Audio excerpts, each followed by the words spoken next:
Pessoal, vamos agora aos exemplos que estão relacionados aos dois vídeos anteriores sobre soluções de EDOs lineares. Teoria de solução geral, Wronskiano, independência linear e conjunto fundamental. Vamos lá então. Lá no primeiro vídeo já tinha uma seção de exemplos. Eu decidi colocar 3 aqui, 2 relacionados aos que estão apresentados lá e um outro adicional. Então, o primeiro tá falando assim pra gente. Deixa eu separar vermelho aqui. O primeiro fala assim pra gente, ó. Determine a solução geral da EDO, sabendo que y1 e y2 são soluções para essa EDO no intervalo R. Ok? Então, a primeira observação. Eu tenho uma EDO linear homogênea de ordem 2, certo? Ela é homogênea porque o lado direito é 0, ela é linear por causa da estrutura que a gente aprendeu e ela é de ordem 2. E temos duas soluções. Então, está pedindo aqui para a gente a solução geral. Se a gente lembrar o que é solução geral, para chegar na solução geral é a combinação linear genérica dos elementos do conjunto fundamental. Então, vamos escrever aqui rapidinho, ó. A solução geral tem que ser uma coisa dessa forma, C1y1 mais C2y2, em que y1 e y2 são duas soluções linearmente independentes em um intervalo i, certo? A independência linear ela é obtida pelo Wronskiano de y1 e y2 sendo diferente de zero, certo? Então, a gente vai seguir essas ideias. E só lembrando aqui, independência linear de soluções quer dizer conjunto fundamental, tá bom? Quer dizer CF. Então, vamos prosseguir com as ideias, né? Ó, determine a solução geral desta EDO, sabendo que y1 e y2 são soluções. Bom, aqui já fala que são soluções, mas ainda assim eu fiz a verificaçãozinha pra gente, não? Quero saber se y1 é uma solução para EDO. Simplesmente substitui as derivadas onde exigidas, o y onde exigido, e verifica se a igualdade é de fato válida para todo x no R, no intervalo em questão. Na hora que eu coloquei, substituí, fiz as contas, bate certinho. Mesma coisa para y2 agora, tá? É de menos 3x, as contas dão certinho.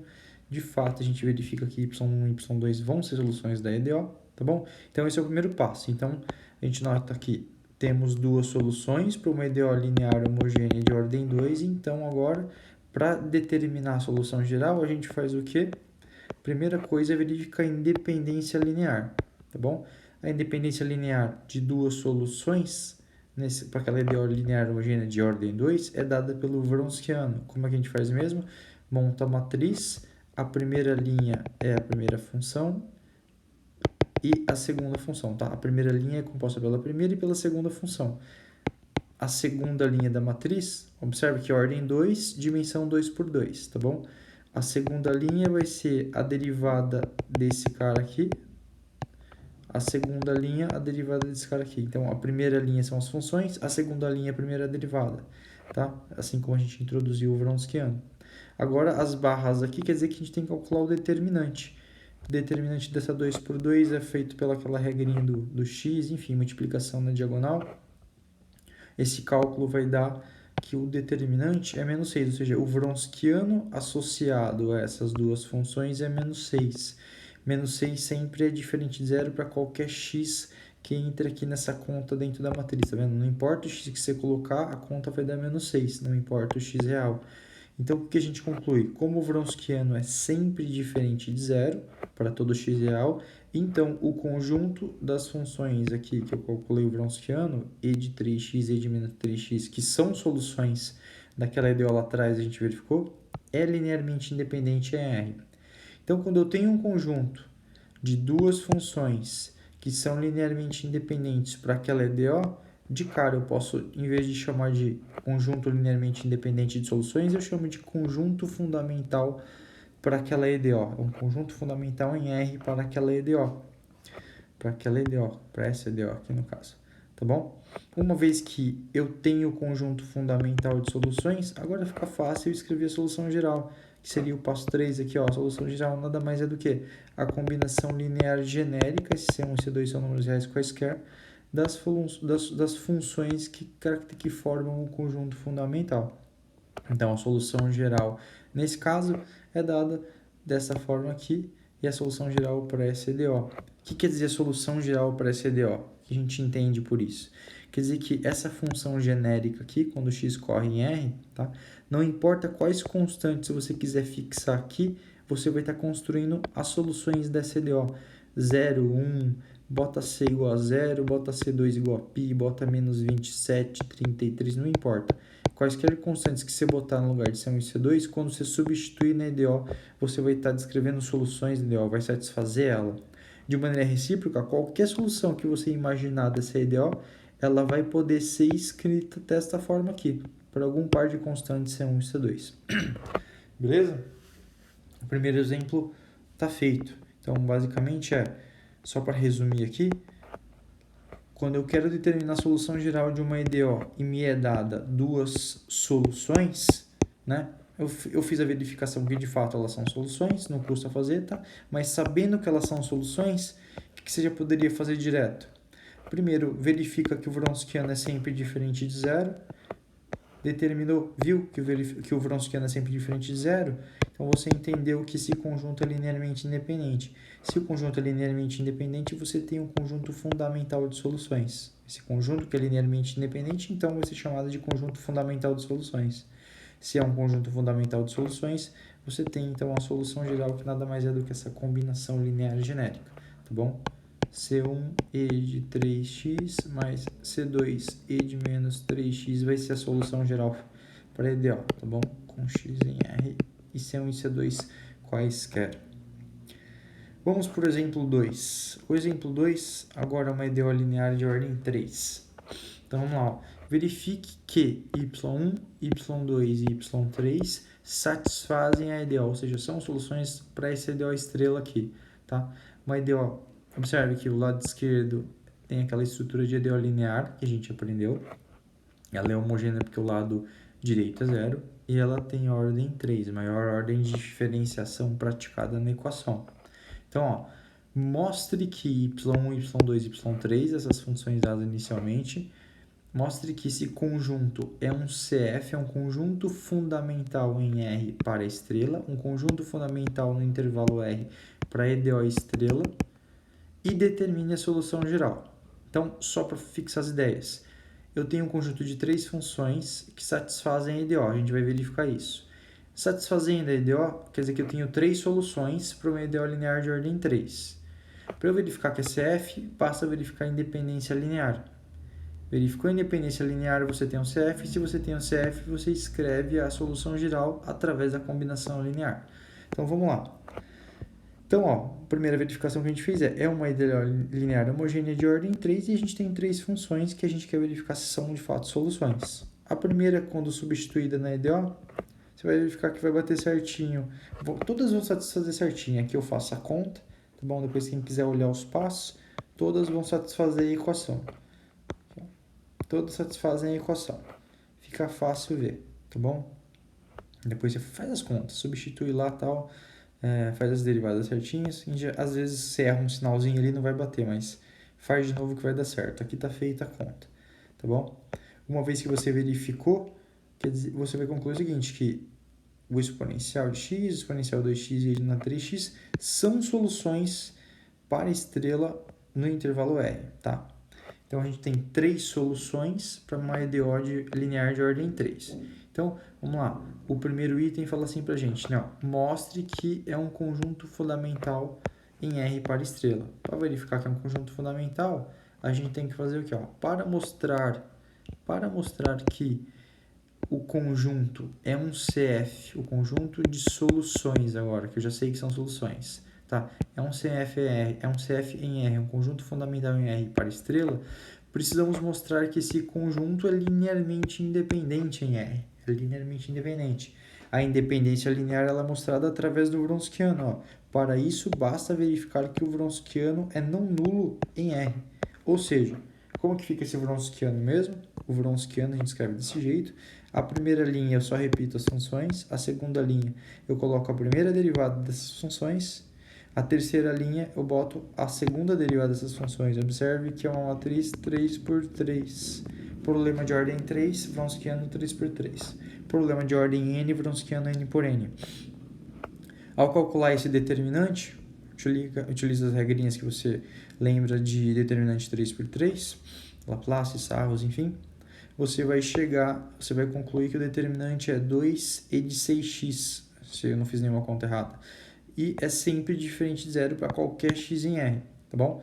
Então, a gente conclui que como o Wronskiano é sempre diferente de zero para todo x em R, eu concluo então que esse conjunto é linearmente independente em R.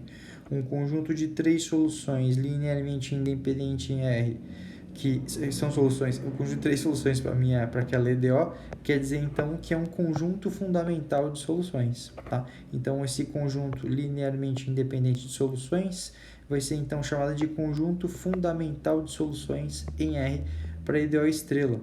E através desse conjunto fundamental de soluções, eu consigo escrever a solução geral para a estrela. Como que é? Nada mais é do que a combinação linear genérica dessas 3 soluções, tá vendo? Ó, C1, C2, C3 são quaisquer constantes reais, tá?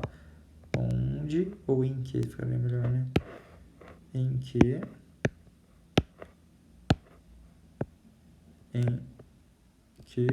C1, C2 e C3 são números reais, quaisquer. Então, essa aqui é a solução geral.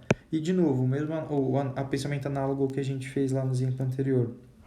O que quer dizer isso aqui ser uma solução geral para aquela EDO? Quer dizer o seguinte, que qualquer solução da EDO que você pegar, ela vai poder ser escrita dessa maneira para certas constantes C1, C2, C3. E de maneira recíproca, não importa qual constante real você fixar aqui no lugar de C1, C2, C3, você vai construir assim uma solução para a EDO linear que a gente está trabalhando aqui.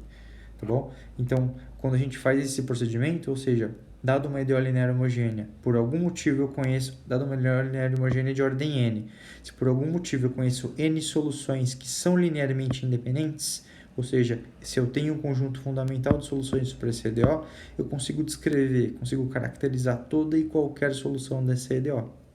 Beleza? Bom, vamos para esse último exemplo. Esse aqui, no caso, foi um que eu pensei mais para introduzir algumas propriedades de soluções. Esse não está no conjunto daqueles exemplos propostos ali no vídeo. Foi um que eu trouxe agora. E ele basicamente quer trazer uma aplicação do princípio da superposição. Olha o enunciado do exemplo. Ó. No exemplo 1, esse daqui que a gente colocou aqui em cima, eu vou repetir os dados importantes, verificamos que essa função aqui, a gente verificou lá, é solução geral para essa EDO. Beleza. Agora vamos introduzir uma definição nova aqui para alguns que não viram, tá? Se seno hiperbólico é definido por isso aqui, por essa expressãozinha, ó. Quando eu falar seno hiperbólico, dizer nada mais é do que essa diferença média desses exponenciais aqui, tá? E quando eu falar cosseno hiperbólico, eu estou falando na média desses dois, média aritmética desses dois senos aqui, desses dois exponenciais, tá bom? Então, a gente tem a diferença média que caracteriza o seno hiperbólico, a gente tem a média aritmética que caracteriza o cosseno hiperbólico. Então, se eu definir esses dois caras como funções com valores em R, tomando valores em R, vou mostrar que essa y definida pela combinação linear desse cosseno e desse seno hiperbólico no arco 3x, também são soluções para essa mesma EDO.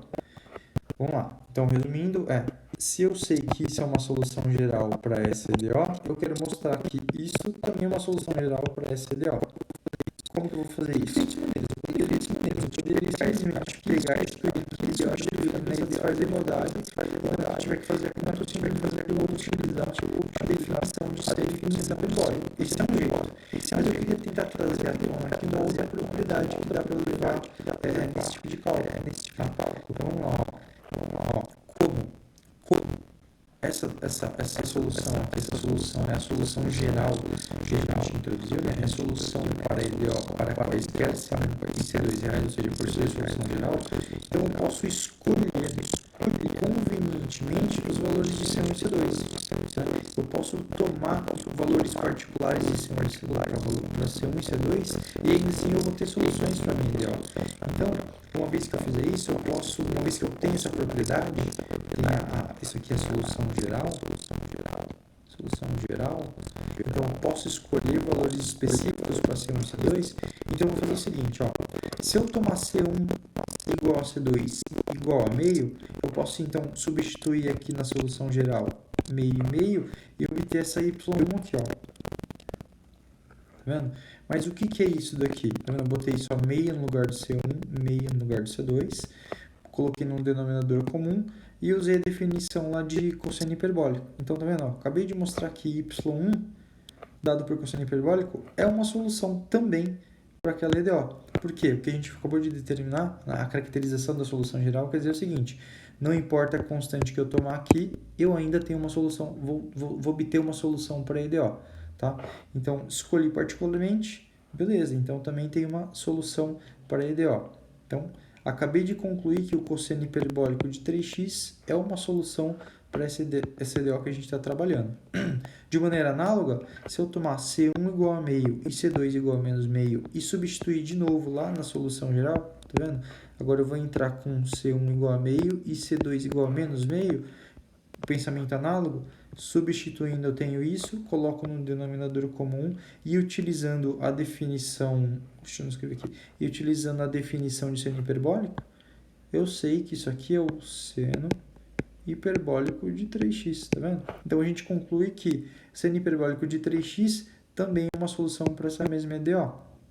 Então o que a gente concluiu aqui, ó, portanto, cosseno hiperbólico de 3x e seno hiperbólico de 3x para x em R, esse é o intervalo, são soluções para EDO, para aquela EDO que a gente acabou de apresentar. Se ambas são soluções para a EDO que a gente acabou de apresentar, quer dizer que qualquer combinação linear das duas também vai ser, tá? Porque se chama o princípio da superposição. Lembra? Qualquer combinação linear de soluções de uma EDO linear vai ser solução para essa EDO. Então, se eu considerar essa combinação linear aqui qualquer, onde y1 é o cosseno hiperbólico e y2 é o seno hiperbólico, eu ainda vou ter uma solução para aquela mesma EDO. Isto é, esse cara que a gente propôs inicialmente também vai ser uma solução para a EDO que a gente está estudando neste caso aqui, tá bom? Assim a gente conclui a velocidade do enunciado, tá bom? Utilizando o princípio da superposição de soluções. Você ainda poderia perguntar, mas essa pode ser uma solução geral para a EDO? O que faltaria você verificar? Você já tem que isso é uma solução, basta você verificar. Para ser solução geral, basta verificar que o Wronskiano do cosseno hiperbólico de 3x, seno hiperbólico de 3x, é diferente de zero para todo x pertencente a R, tá bom? Isso aqui fica de exercício para vocês fazerem as contas. Complete os detalhes. Os detalhes. Tá? Se você de fato chegar nessa situação, você pode concluir que é uma solução geral. Nessa situação que a gente está aqui, a gente só sabe que é uma solução, tá bom? Não que é solução geral, tá bom? Tá certo aí, pessoal. Esse é o último vídeo desse tópico, tá? Talvez se eu adicionar alguma coisa, se eu pensar em alguma coisa, eu adicione e aviso vocês, tá bom? Valeu!